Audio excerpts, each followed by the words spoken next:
चौरसिया भैया के भगिना आनंद चौरसिया जी बहुत बहुत सम्मान प्यार देनी बार बार प्रणाम करो आशीर्वाद के प्रतीक्षा बा आई बड़ी सौभाग्य के बात बा। हां जी के पूजे सनत रे बाबा चंद्र भाई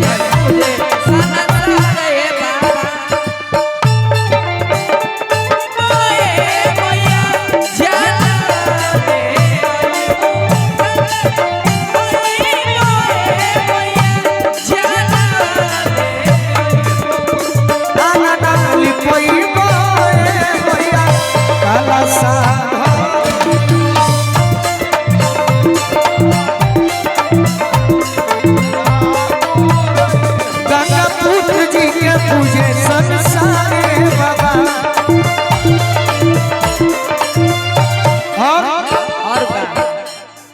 कि निर्मल विचार जे कर संत वाला भेसा जय हो जगत के दिहनी मनौता के संदेशा। क्या बात है कि भक्ति मुक्ति के बतैली मुख द्वार बाबा ए बाबा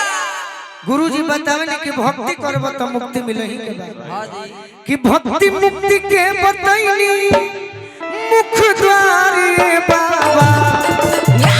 गंगा पुत्र जी के पूजे संसार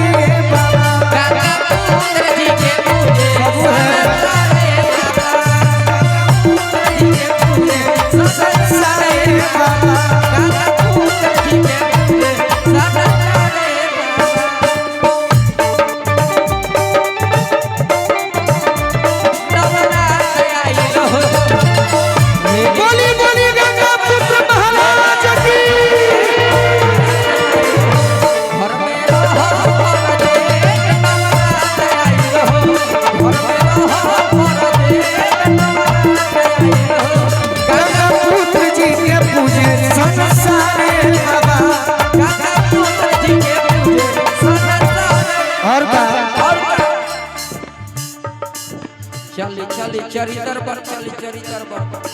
कटरा कर हमारी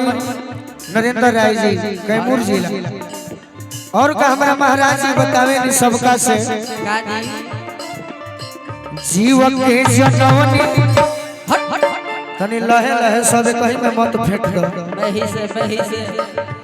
जीव के जनवनी होवे जगई पवित्र हो जीव के जनवनी होवे जगई पवित्र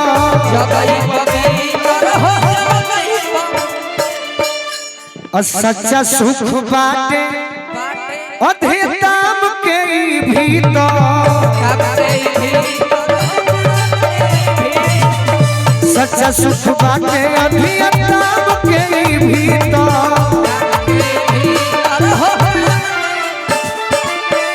कि जब हम गोलू राजा पूजे बारंबार बाबा ए बाबा जब हम गोलू राजा पूजे बारंबार बाबा तो गंगा पुत्र जी के पूजे संसार बाबा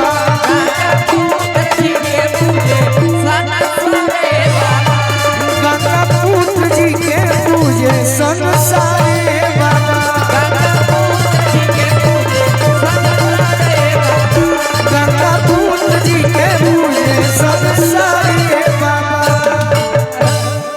एक बार प्रेम से बोली लक्ष्मी नारायण।